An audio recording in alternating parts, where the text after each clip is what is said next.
anyone know this guy here in the middle? I don't know if any of you know him. No. Yeah, a little bit.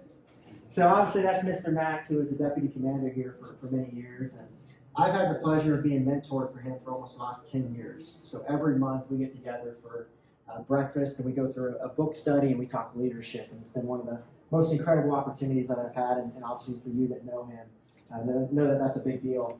And my mom, right next to her, so who you saw out there, Jill Schmitz, she used to work in the command suite with him, and that's how I had the connection with him. But she, like I said, took early retirement from here and is now working with us. And so I share that because this place means a lot to me. We do a lot of education for federal employees. It's one of the areas our firm specializes in. And we also have a YouTube channel where all it is about pensions. And we have 27,000 subscribers on there. We have people all across the country who watch our content on pension planning. And that's what we're going to be talking about today is how do you plan with your first pension? How do you plan with the benefits you have? Because obviously you're in a very unique situation there. And so that's going to be part of the conversation here. So some of you also may know my aunt. If you know her, don't hold this against me, but it's Amy Brumfield. Does anyone know her? Raise of hands. She was CSR, so she was here, she retired a few years ago. But she's my aunt. Nathan Brumfield was her son who worked here for a little bit. And then I've got some other family members and friends. We've got a lot of clients who work here as well. So like I said, it's a special place. And our goal is to provide you as much information here as we can so that you can retire comfortably there. So we're going to play a quick video. We typically do these workshops for nonprofit organizations. So this is just a little rundown of kind of what to expect, housekeeping items, and then we'll get going right after that. Should be like a minute or so if you want to play that there. Hi everybody, If it works. Peak Retirement Planning. I really enjoy hosting Peak on TV and also on the radio, helping our community be more aware of how they can help you. I want to share a few housekeeping items for tonight. First of all, we do these workshops for nonprofit organizations all across the city to help those in or near retirement, which means there's no steak dinner in front of you, so we're not trying to sell you anything. That's a good thing, right? These nonprofit organizations encourage us to offer you all a discovery session if you want further help at absolutely no cost. This gives you the ability to get an analysis of your current plan and make sure you are set up for success. We consider today part one of the workshop to open your eyes and give general information since we do not know your exact and specific situation. Coming to see us, well, that'd be part two of the workshop to get more specific help so you do not feel overwhelmed preparing for retirement. Please save all your questions for the very end. Write those down as they come up, and we will have plenty of time to cover all of them at the very end. Now, before we begin the presentation, let me share with you what I think about Peak Retirement. I've known the company for years, especially the people inside it. That's why I trust even my own family to work with Peak Retirement Planning. Now, after all that, I only have one ask for you tonight. Make sure you laugh at all of our jokes. We are going to keep it light and fun just for you. Enjoy the workshop, everybody. All right, let's see the last of my jokes. So far, I think we've got a few. Hi, everybody. My name is So real quick here, agenda rundown here. You can hit next there, Megan. So FERS overview, 5 pillars for FERS. So pension planning we talked about. FEGLI, anyone here have FEGLI? You should all be nodding your head up and down there. Talk about FEHB, and then we'll talk about the TSP. We're going to talk about some opportunities there so you can maximize that. And then tax planning with a pension. So that's what we're going to talk about next is just how unique your situation is. I think I can click it up here. You can hit next, Megan. And this is Megan, by the way. So Megan works with us. She runs our marketing team. Fun story. We went to college together many, many years ago, and we've got like 7 people from our college who work with us. So it's fun. All right. So pension. So I'm gonna ask you all a question of what percentage of people out there do you think have a pension? Hit next, Megan. We're going to see how many have over $1 million or more in the country. And then the next one is how many percentage of people who are federal employees in our country. Maybe there's a gold star for someone who gets this right. How many people in the U.S. have a pension? What percentage? 40. 40? 20%. Very good. That's what it is. Can you believe that? 1 out of 5 people have a pension. And everyone here in this room, what do you have? A pension. So you're in a unique crowd. So the other thing we talk often about is the people with a net worth of $1 million or more. So you may have your house close to paid off or paid off. You may have 401 or a TSP, maybe old 401k, maybe an IRA, maybe a Roth IRA. If all that equals $1 million or more, how many people are in that situation here in the U.S.? 70%. 70%? 7%. 7%? Very good. Close to 10%. So just over 10% have $1 million or more. So if you've ever watched, if anyone here has ever watched our YouTube channel, we talk about the 2% Club. The 2% Club is if you're in this category here, and if that's you, you're going to have a more advanced type of planning. And I just wrote a book about this. It came out last week. It was called The Midwestern Millionaire. You know, you live the life of service if you have a pension, typically firefighters, police officers, teachers, federal employees, military. And in that case, you know, that's going to be about 2% when you add those two into the mix there. And then if we go back, I don't know if we saw it here, but federal employees, you don't get to guess that one. It's 1.7% of people are federal employees. So I bring this up because, what's up, Jordan? Fun story as well. Jordan and I used to play basketball together back in high school. That's the reason I stopped in. We actually coach an AAU basketball travel team in the same organization here as well, so here in Columbus. So anyways, federal employees, so it's 1.7%, so it's a unique crowd of people who are going to need what we're going to talk about. So all the stuff we're talking about today is specific to you all. Every word we're going to say is going to be specific to this crowd here. So go to the next slide there. Our team thinks they're funny and put this together with the Midwestern Millionaire, because Midwestern people are hardworking, diligent savers, they're frugal, and so that's what that book was all about there. Go ahead to the next one. So the 5 pillars are what we're going to talk about too. So when you put together this retirement plan, these are the 5 things that we think that everyone needs put in place. The tax planning we're going to talk about in depth, but you'll see here, tax planning is the biggest pillar. What is going to be the biggest expense in your retirement? Healthcare could be one. Most people are going to say taxes if they have a pension and they've been diligent savers. Because what happens when you have to take out money from your investments in retirement? You got to pay taxes on it, right? So tax planning is the one that we always tell people to focus on the most because everything plays together. Also, if you're looking for a financial planning team to help you in retirement, we want them to look at tax planning as being their main focus because most advisors really only do the investment planning pillar here. Okay, so we really want to make sure you're getting comprehensive help, not just a cookie cutter approach there. So with the investment planning, obviously we talked about that earlier, professional investment management can make a lot of sense. So one of the questions earlier was, should we keep TSP where it is or should we move it over to an IRA when we retire? We're going to go in depth in that, talk about the pros and cons, but it could make sense to potentially move it out if you want to get more advanced help, you want to have more options to choose from. Maybe that can help you get a little more return over time, give you more money to spend throughout your retirement there. And then obviously income planning. For you with a pension, there's some options you got to select. Do we want to take the survivorship option? We'll go into detail there. What do we need to do for health insurance that's going to come out of our pension there? When should we take Social Security? And how are we going to turn our TSP into income to be that third leg of the stool that you've been told all your life, right? So that's what we're going to talk about as well. And then healthcare planning, like I said, you got FEHB, we're going to talk about that. Another one that people are worried about is long-term care planning. I'll be pretty transparent with you all with the work we're doing with our clients. We're not necessarily recommending long-term care insurance right now to most of our clients. That doesn't mean you shouldn't do it. I'm just telling you it's very expensive right now. And 5 years ago, it may have made more sense, maybe not right now. So something to pay attention to, but you do have to plan for it because it is a big risk. There just may be other options out there to seek out there. And then estate planning. Does anyone know what percentage of people have an estate plan in place? Yeah, not very much, right? Less than 30% of people die with an estate plan in place. That means 70% of people, their money goes to probate. Is probate good? No. Probate is not good at all. It's time. It takes a lot of time and it's very costly. It can cost you 4 or 7% of your assets. If you have $500,000, that could be $25,000 that goes to probate and does not go to your beneficiaries. You can do simple documentation in place, have the right documents in place that don't have to cost you an arm and a leg to make sure you're planning appropriately. So make sure you have. Do you need a trust? Very good answer in the back there. Sometimes. For some people, a trust can make sense. Other people, you may not need it. If you have a more simpler situation where you have just a house, a TSP, a bank account, you may not need a trust. But you do need to do something that's one I write down. It's called a TOD. What's that stand for? Transfer on death. Many people don't have a transfer on death on their home. And so if you're married, it's probably jointly owned. But what happens when both you and your spouse pass away? Goes to probate. unless you have that TOD designation. Okay, so a lot of people we see don't have that. Make sure you put that in place. You'll have to go to an attorney to get that done. Say transfer of debt. Transfer on death, TOD. On debt. You got it. You got it.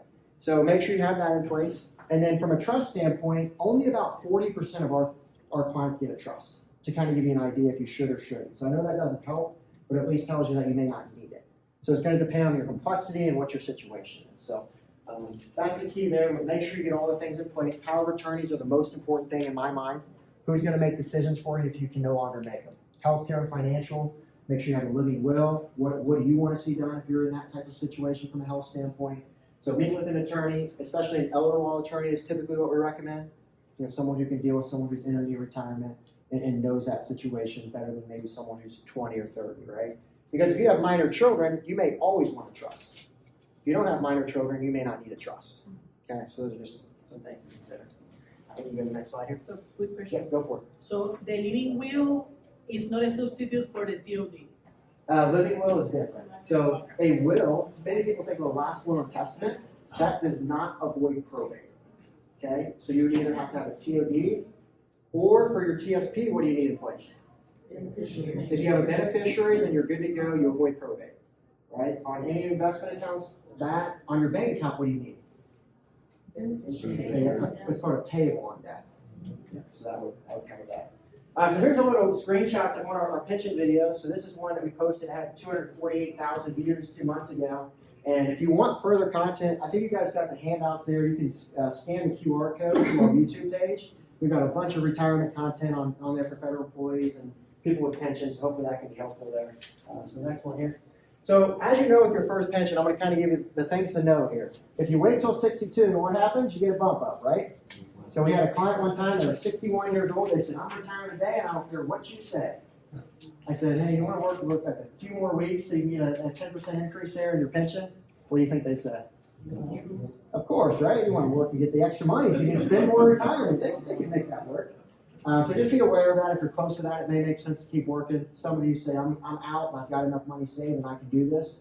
Go for it, right? That's something we talk a lot with our clients is how can we live that purposeful retirement as soon as possible. Next slide.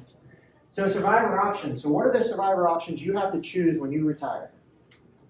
You can either choose what? There's 3 options. 25%, 50%, or what? Or none, right? So here's the cost breakdown of all of these. So no cost if it's 0, 5%, or 10%. So, you know, if your pension's $5,000 a month, what's 10% of that? That's $500 a month. I mean, that's expensive, isn't it? But we're talking about protecting our spouse here, right? So it may be necessary. So what some people consider, though, is maybe we can look to take 25%, take the other $250, maybe we do something else with it.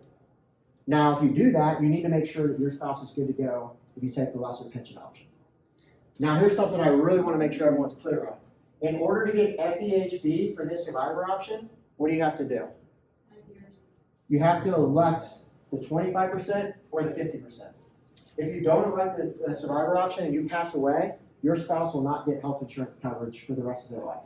Does that make sense? So you're going to need to elect that. And then as we talk about with the pension, tax planning complexities, has anyone ever been told you'll be in a lower tax bracket retirement? Now, that is true for 50% of the people in the U.S. And did you know that 50% of people in the U.S. pay no taxes? Because of something called the standard deduction, right? Now, are you all going to be under the standard deduction in retirement? Because of why? Pension, Social Security, and investments, right? So tax planning is going to become more common for people like you because you're going to be forced to pay more in taxes if you don't do anything throughout retirement is what we typically see there. So next slide. So let's go back. So, and real quick, great question so far. Just go ahead and write those down. I'll just make sure we get through all the content, stay focused on that, and then at the end, I'll stay here as long as until Jennifer kicks me out to cover all your questions. So, but we'll make sure we get all those addressed. So let's talk about this one with FEHB. So as we talked earlier, you can elect FEHB, right? And most people who are federal employees take FEHB moving forward. Okay. At 65, you now are on Medicare. And you can elect Part A, which you've paid for all your life. That's what's come out of your paycheck. And that's no cost for you. So most people take that. Part B comes at an additional cost, and it's optional. And then there's also supplemental plans. Most of the federal employees we work with do not do the supplemental plans. They typically do, Blue Cross Blue Shield or whatever other options are there. And then they typically do Part B or no Part B, but most of them do not do the supplemental. And all of them do Part A. Okay? So it's going to depend on your situation, but just know that could save you $185 a month if you don't need Part B. As I shared earlier, we elected to not take Part B for my dad. Mom's a retired federal employee, and that's what we elected to do, and it made a lot of sense for him. And we didn't take on more risk in the process, right? My dad's one of the most conservative people I know. He doesn't want to take on more risk. So that's the consideration there. And then understand with Medicare, though, it's going to be based on your income if you elect Part B of how much you pay. So if you're going to expect your income to be higher in the future, you could end up paying more for healthcare, but get the same coverage as everyone else. So make sure you're aware of what's called IRMA, IRMAA, and that kicks in when you're 63. So based on your income at 63, will determine how much you pay for Medicare at 65. Okay, so you want to be aware of that. So next slide there. So FEGLI, here's a few considerations for FEGLI here. So as you know, that's the life insurance that you all have here through the federal government. Part B can be pretty expensive, right? So if you right now have Part B FEGLI, there could be a reason why you have it. What would be one reason why it makes sense to have FEGLI Part B? Sick. Someone said sick, right? If you're sick, you may not be able to get coverage elsewhere. So it may make sense. But if you are healthy, most of the time, almost all the time, you're going to be able to get lower cost term life insurance with an outside provider than you will with FEGLI Part B. Okay, so if you want additional coverage for your family or you need additional coverage and you can't get qualified somewhere else to get the insurance, then you probably want to explore. You could save maybe hundreds of dollars a month by doing it that way, depending on what type of coverage you elect there. Next slide. Anyone heard of 75% reduction? This is a really neat hack that federal employees have when they retire. You can elect, if you have basic coverage, 5 years, hit the next slide. So if you own that 5 years before retirement, if you have basic FEGLI, which is very low cost, which is basically your salary, then you're going to be able to maintain 25% of your coverage, no longer have to pay for that into retirement, but still have the coverage in place. So it's a great little policy there to have when you pass away to cover any final expenses, burial, anything like that come up. That's going to be liquid and available and tax-free for you. So pretty much every single one of our clients elect this if they owned it 5 years before they're retired. So if you don't have it yet and you're thinking about retiring in 5 years or longer, it could make sense to add it on. And be a good benefit moving forward and recoup all the costs you paid for that during these years. And if you are retiring, just make sure you look to elect that on your paperwork there. All right, everyone's favorite conversation here, the TSP here. So with the TSP, you get the 5% match. So we always tell people, always put the 5% match in. You're getting 100% rate of return on that right away because you get the money right back. The next is deciding Roth versus traditional. Why would we do Roth versus traditional, or why would we do traditional versus Roth? Taxes. Does anyone here like taxes? No. So I wrote a book, and it was really called, I think you guys see it there. It was called I Hate Taxes. And I want to be clear, I don't hate taxes. I'll pay my fair share, but I don't want to tip Uncle Sam. Has anyone here ever donated money to the IRS above their taxes? Everyone wants to pay less, right? And so the Roth versus traditional conversation is very interesting right now, and we're going to talk about that here in a few more slides from here. But you're going to have the opportunity to choose what you want to do there. A lot of people are looking to go the Roth route right now, and I'll explain why. But that doesn't mean the traditional, couldn't make sense for you right now. And then the investment options. Can anyone name the 5 investment options? You see it on your screen there, so the quiz is no longer existent for you. But obviously you have G, F, S, C, and I. So G fund is going to be that guaranteed fund that's paying out about 4% fixed rate. Pretty good interest rates right now. I mean, if you're looking for no risk, that's not bad, right? We're going to talk about where it can make sense to move your TSP. There's places on the marketplace where you get a 5% guaranteed rate of return by just seeing what other options are out there. Obviously, the TSP is a bit captive. Only having 5 investment options when there's 1,000, maybe missing something there. But it's built to be simplified, and it makes a lot of sense. So that's that. And then also with the different funds, F fund's more of a bond fund. Can fluctuate a bit, but typically not going to fluctuate as much as the other funds up there.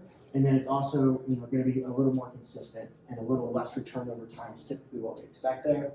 SC and I are going to be more of your equity type investments, more of the ups and downs, but more of the growth opportunity as time goes there. C is based on the S&P 500. I is based on international stocks. And then S here is based on small companies out there. So that's the opportunity you have there. And then the life cycle, obviously that's going to be a blend of all 5. I'm going to take a hot take here. Some of you probably agree with me. I'm not the biggest fan of life cycle funds because I think it's a little cookie cutter. I don't think that we should take all the federal employees out there and plug them into an investment situation just based off of a year. Everyone's situation is very unique and different. I would recommend you have investment tailored advice based on your situation. And nothing wrong with it, just a matter of I don't personally believe it's the best option for our clients. We try to give them specific recommendations based on these 5 options if they're still working with the TSP there. Anyone heard of in-service withdrawal? This is a great opportunity that you all have when you reach what age? 59 and a half. So even if you're still working, let's say you're 62, you're still working, plan to work till 65, you can take your TSP, the balance, and you can move it to an IRA, and you don't have to, you can still get the match while you're still working. Now, why would we do that? What options or reasons would we move out of the TSP? You've been told TSP is the greatest thing since sliced bread, right? Potentially a better rate of return if we can have more investment options, right? IRA has 1,000 investment options, TSP only has 5. What else? Roth conversion. Yeah, Roth conversion. We talked about that earlier. You're going to start to be able to do TSP next year, Roth conversions within the TSP, but this year you couldn't, so maybe it can make sense for you to move it out so you can get something done this year. Because tax rates are lower right now, as we'll talk about here soon as well. What's another reason it may make sense to move it outside the TSP? If you want expert help, which we talked about earlier, then now you can move it to a financial planner to manage that for you, and they can do all of the work for you, not only that with the investments, but also with the entire plan, with the tax planning, estate planning, and everything that we've discussed earlier. So, can make a lot of sense. All of our clients, majority of our clients do the in-service withdrawal. My mom, as soon as she retired, we moved it over to an IRA. That was one of the first things we did so we could have more options there to plan for. Does anyone hear the Rule 55? So this is for if you retire early. So let's say you retire at 57, you took early retirement. You want to watch moving your money out of TSP. And that's because if you take out money from TSP when you're retired early, you don't have to pay a 10% penalty. If we take that money and move it to an IRA and we take it out early, what happens? 10% penalty. So you have to be aware of that. When our clients are under 59 and a half when they retire, we typically leave an amount in the TSP so they can go to and take from if they need to. And then we move a portion to the IRA what we don't expect to use in the next few years. So understand that if they're going to retire early. All right, next slide. All right, let's talk about some taxes. Is that just me or you all have that look? All right, next slide. Here's the tax code back in 1913. Look how simple it was. Is anyone tax return this simple? Wouldn't that be nice? The tax return was over 100 pages with the business and everything. So hit the next slide. It was 27 pages as a tax code. Today, any guesses how many pages? 70? Go back. 6,800. More words than the Bible. Go to the next slide. So at our office, we have the tax code sitting up here. These two books, these two sets of books here, is the entire tax code. So we always tell people, anyone have time to read that? So the keys we're going to talk about here is you don't need to read the whole book. You just need to know what loopholes are in there so you can save the most on taxes. And that's what we're going to talk about here is what strategy you need to know and what you need to implement so that you're utilizing the tax savings that are at your fingertips. The government gives you opportunities to save money on taxes. The key is you just have to find them and implement them, right? They're not just making everyone be at a disadvantage. Next slide. So that's the book, I Hate Taxes. It's a great resource if you're looking for more, planning on taxes. A lot of people have found a lot of joy there. I've wrote it at a 4th grade level, so no matter what someone's level of understanding is, they all tell me that they've gotten something out of it there. Next slide. So tax rates over time. As you can see on the screen, tax rates are historically low right now, right? So right now, tax rates are 37%. Back in 1945, the highest tax bracket was 94%. So Ronald Reagan was a filmmaker at that time. He'd make 2 movies a year, and that was it. Because if he makes another movie, who's he working for? He gets 6%. The IRS gets 94%. Is that a good deal for Ronald Reagan? So that's how our tax code, looked in the past. So today it's 37%, which is a lot more reasonable. It's among the lowest that we've seen in history. So the question we always ask people is, where do you think tax rates are going to go moving forward? Up. So we do know in 2026, the Tax Cuts and Jobs Act that President Trump enacted is set to sunset. Does anyone think that will get extended, or do you think that will end? Many people are thinking it's going to extend with the Republican House, Congress, and President, and so it's likely going to get extended, and it could get extended. There's nothing to say yet, but it could get extended for another 8 to 10 years. And if that happens, that's going to be a huge opportunity for all of you in this room to really do some key tax planning in or near retirement time as you get ready for this date. So that's a consideration here, and obviously you can see the chart. Many people project it's going to go up over time. Plus, do we have a little bit of debt as a country? And we got a big spending problem, don't we? So our country loves to spend, no matter who's the president, who's in the office there, and it's going to be a big issue here. So next slide. So I like to talk about blueberries. So in my book, I Hate Taxes, I told a story about the lady out there, my mother, where she loves blueberries. So she makes smoothies every single morning, and she puts blueberries in her smoothie. And so when she goes to the store and taxes are on sale, what do you think she does? She stocks up, right? You do the same thing, don't you? You're like a crazy mom, aren't you? But she does that, and then she puts it in the freezer. So I go over to her house, I open up the freezer, and it's just full of blueberries. And so she does it because she knows she's going to need them. Why would you not pay the lowest price possible? So I like to relate this to taxes right now. Right now, I say we have what's called a tax sale. Why do I say that? Because right now, tax rates are among historical lows right now, and many experts suggest it's probably going to be higher in the future. And so we've got an opportunity to take advantage of this tax sale, and it will probably save you a few more dollars than any blueberry sale out there if you do it the right way. And that's what we're going to talk about here. The next slide here. So as you know with TSP, as we talked about, there's traditional and then there's Roth. Traditional is going to be what's called tax deferred. When you have a $10,000 put into your TSP, what happens when you do that with traditional? You get a tax savings, right? You get a tax deduction. You are very happy that year you do that. As that $10,000 goes to $100,000, and you take out $100,000, how much tax do you pay? It could be 20%, could be 12, 22, 24, but you have to pay tax on the entire $100,000. So you saved on 10, but you had to pay on 100. Is that a good deal? No. So that's how the tax deferred works. Now, with this tax deferred, you have a partner there that is going to get their money at some point. When are they going to get their money from there? You can hit the next slide there. It's this guy, in case you didn't know. When's he going to get your money? Someone said RMD? What age is an RMD? 73. Very good. 73. Unless you're born in 1960 or after, it's 75. So what an RMD is when the government forces you to take out money from your investments. Is that a good thing? No. Is it ever a good thing when the government forces us to do anything? And so that's something we want to plan for, is that RMD, that you're required to take out the money here from. So I know it makes it sound like I'm talking really bad about this tax deferred bucket, right? Could this have been a great investment for you if you did it at the right time? What were tax rates in 1981 on the chart there? 70%. What are the highest tax brackets today? 37. So if you were in the call it hypothetical 70% tax bracket, did you want to defer taxes and pay it at a later time, or pay them at 70%?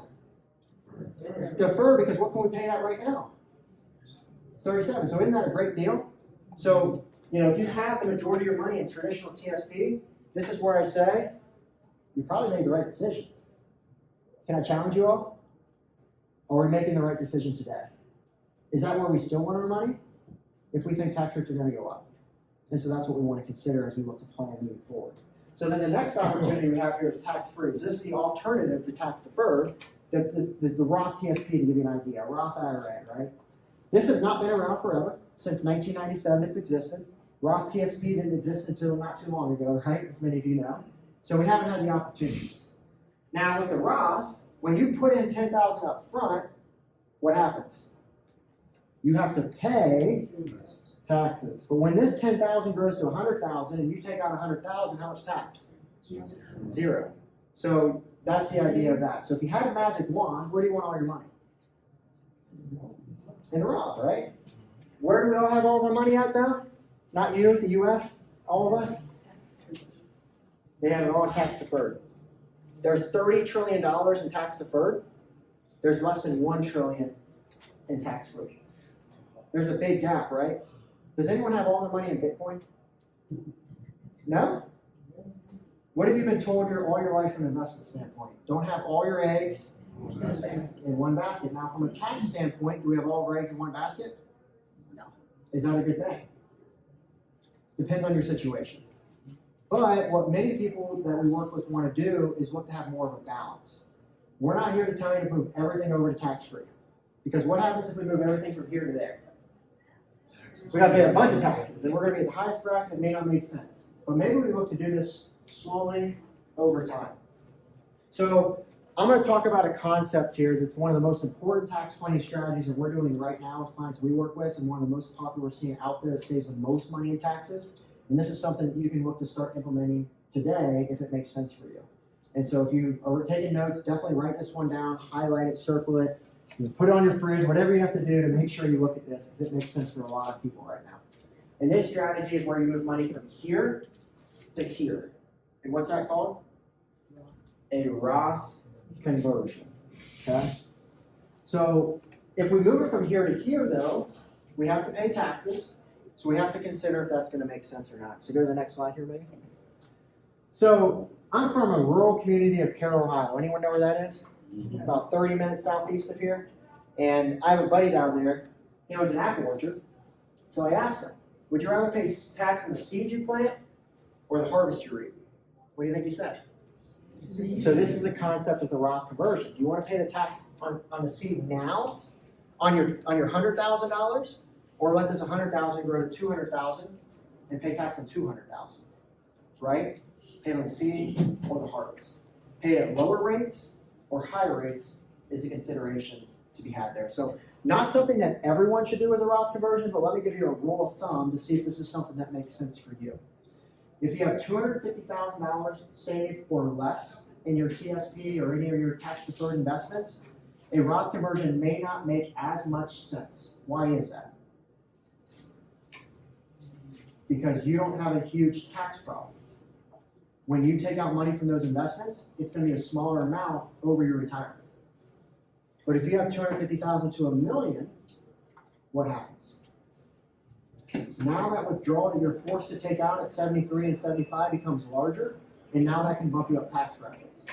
And then if you have $1 million more saved in TSP or tax deferred, that's when it's almost a non-negotiable to do Roth conversions, because you're always typically going to be in a higher tax bracket or the same of what you're in now. So just something to consider as you look to plan moving forward there. But everyone should at least look at it, write it down, and see if it makes sense. And if you're working with an advisor, I'm sure they're bringing up those ideas to you and running those numbers to see if that makes sense or not. But also be aware this isn't necessarily a DIY project for most people, because there's a lot of things you have to factor in. You have to look at how this is going to impact Social Security tax, Medicare premiums. You have to look at capital gains, net investment income tax. There's a lot of considerations. We use a lot of software to help our clients make those decisions. And people who do it on their own, they kind of say they're just guessing to hope they find the optimal amount to convert. Should you do 100,000, 50,000? A lot of people struggle to find out, one, should they do it, and two, how much? So that's what you want to consider as you look to do this strategy. On the next slide. We talked about that earlier. Most people are not in a lower tax bracket in retirement there, so just something for you to pay attention to there. And then go to the next one. And then RMDs, we talked about that. At 73, you're required to take out about 4% of your investments, and then over time, that percentage goes up. The older you get, the more they force you to take out. Is that good or bad? It's not good. that's gonna force you to have higher taxes. We call it a retirement tax time bomb. The older you get, the more your investment grows, the more withdrawal rate grows, the more you gotta pay in taxes. Go back there one time maybe. For an R&D, is there an R&D on a Roth IRA? No, there's no taxes. They also don't force you to take it out, so you can let that grow forever. So we have some clients where they have their goal. Yeah, it's one of the other benefits. Some are worried if their spouse passes. Anyone heard of the widow's penalty? So if one spouse passes, what happens to your taxes? You go from married filing jointly to what? Is that a big difference? That widowed spouse could pay nearly double the amount of taxes at that time. If we leave them behind a Roth, when they go to take out the income they need that they just lost because they no longer have another one of the Social Security benefits there as well, is that going to put them in a better situation? So that's where it can also make sense there as well. But if you want to leave money to kids, for example, well, Roth tax-free is tax-free to them, but also it gets all the deferred growth tax-free as well. So that can be an advantage here, depending on your goals. All right, next slide. And so the biggest point here as we look to summarize all this, and we'll get into all the questions you all have here, but it's understanding where you are in the mountain, right? Some people are still climbing. They're putting their money to TSP. They're working the long hours. They've got years until retirement. You've all probably been there, in the past, right?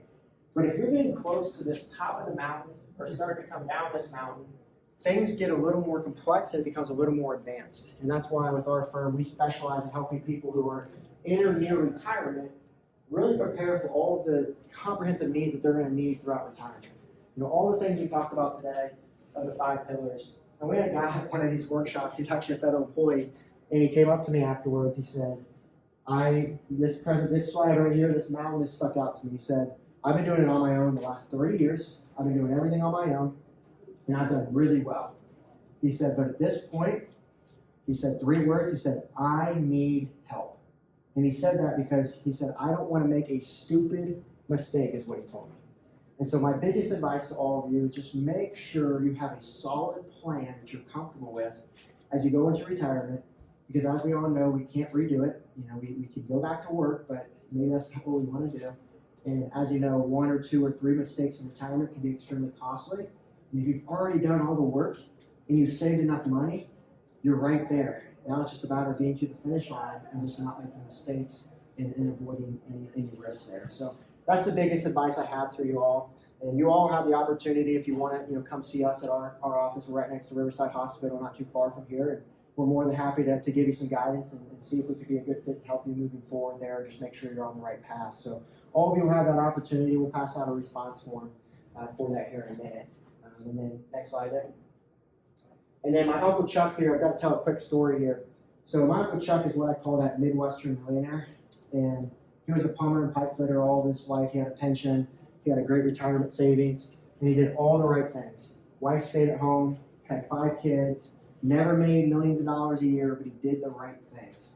When I first got into the industry, right out of college, I remember he came up to me, he looked at me, and he said, I'm going to trust you with all of this.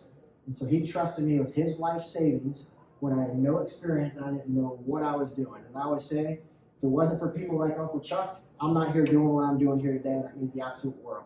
So if that means he shows up to a client event in overalls, that's Uncle Chuck. He gets to do whatever he wants, right? And it's because simply if it's not for him, you don't have the event, right? And that means a lot to me. So this picture was unfortunately taken 6 months before he passed away. And it's sad because, obviously his wife is going to be left without him, who made a lot of the financial decisions in his life. And when he was not doing as well, end of life, he told me 2 things.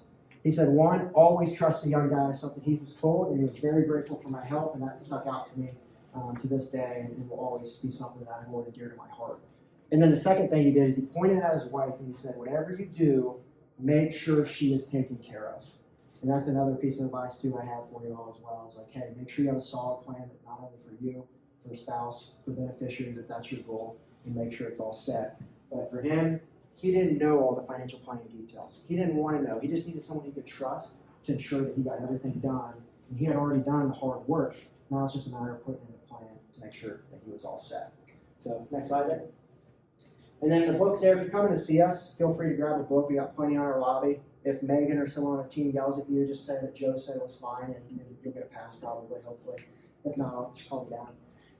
So that's that. And then there's our office there. So what I'll do here, so we're just right next to Riverside Hospital. So you'll just park right out in front here, come in our side door. You'll be greeted by our receptionist, and then you'll be able to see one of our conference rooms and meet with one of our advisors. We have over 15 advisors there. Our team, we've got over 30 team members. We've got another office behind there for the rest of our team members as well. Is where we're at. We also have an office in Dayton as well. We help a lot of people at Wright Pat there as well. So that's that. And then if you step